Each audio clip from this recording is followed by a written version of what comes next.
Hi friends, welcome to Indhu's kitchen and vlogs. இன்றைக்கி நம்ம sticky papaya chicken எப்படி செய்கிறதுன்னு தான் பார்க்க போகிறோம். ஒரு பேன் எடுத்துக்கோங்க. பேனை ஹீட் பண்ணிவிட்டு அதில் 5 டேபிள் ஸ்பூன் ஆயில் போட்டுக்கலாம். ஆயில் சேர்த்ததுக்கப்புறமா சிக்கனை ரொம்ப சின்ன சின்ன பீசஸாக கட் பண்ணி வச்சுருக்கோம். அதையும் ஆட் பண்ணிவிடுங்க. இது நான் போன்லெஸ் சிக்கன் தான் எடுத்திருக்கேன். அதுக்கப்புறமா நம்ம crushed pepper 2 tablespoon add பண்ணிக்கோங்க. ஜிஞ்சர் கார்லிக் பேஸ்ட்டும் ஆட் பண்ணிக்கோங்க. பெப்பர் ஃப்ரெஷ்ஷாக நான் அரைச்சி போட்டிருக்கேன். உங்கள்கிட்ட ஃப்ரெஷ்ஷாக இல்லை அப்படின்னா நீங்கள் பெப்பர் பவுடர் கூட சேர்த்துக்கலாம். அதுக்கப்புறமா சால்ட்டு எவ்வளோ வேணுமோ அந்த அளவுக்கு நீங்கள் டேஸ்ட் பார்த்துட்டு சால்ட்டும் சேர்த்துக்கோங்க.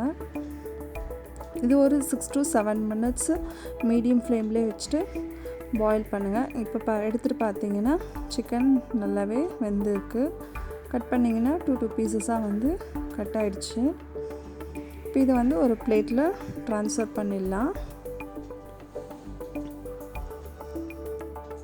அதுக்கப்புறம் ஒரே ஒரு டேபிள் ஸ்பூன் கார்ன்ஃப்ளவர் எடுத்துகிட்டு அதை கட்டி இல்லாமல் தண்ணி போட்டு நல்லா கரைச்சி வச்சுக்கோங்க. பப்பாயா ஒரு 50 grams எடுத்துருக்கோம். இப்போ நம்ம சிக்கன் ஃப்ரை பண்ண அதே பேனில் ஒரு 4-5 பூண்டு மட்டும் நசுக்கி வச்சுருக்கோம். அதை போட்டுடலாம்.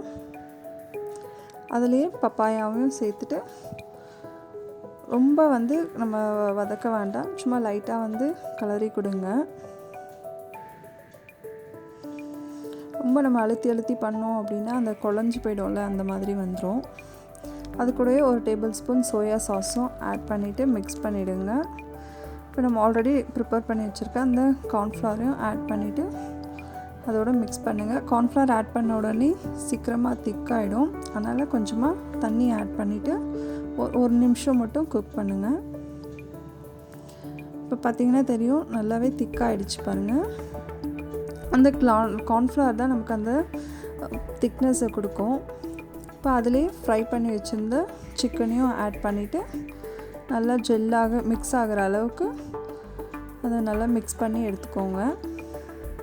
இதிலே ஒரு ½ டேபிள் ஸ்பூன் எள்ளு ஆட் பண்ணிக்கோங்க. ஒயிட் எள்ளு இருந்தால் ஆட் பண்ணிக்கோங்க. அவ்வளோதாங்க, நம்மளோட டிஷ்ஷு ரெடி ஆகிடுச்சு. சூப்பரமாக ஒரு 15 minutesலேயே ரெடி ஆகிடுச்சிங்க. இந்த வீடியோ உங்களுக்கு பிடிச்சிருந்ததுன்னா லைக் பண்ணுங்கள், ஷேர் பண்ணுங்கள், மறக்காமல் சேனலை சப்ஸ்கிரைப் பண்ணுங்கள் ஃப்ரெண்ட்ஸ். தேங்க்ஸ் ஃபார் வாட்சிங்.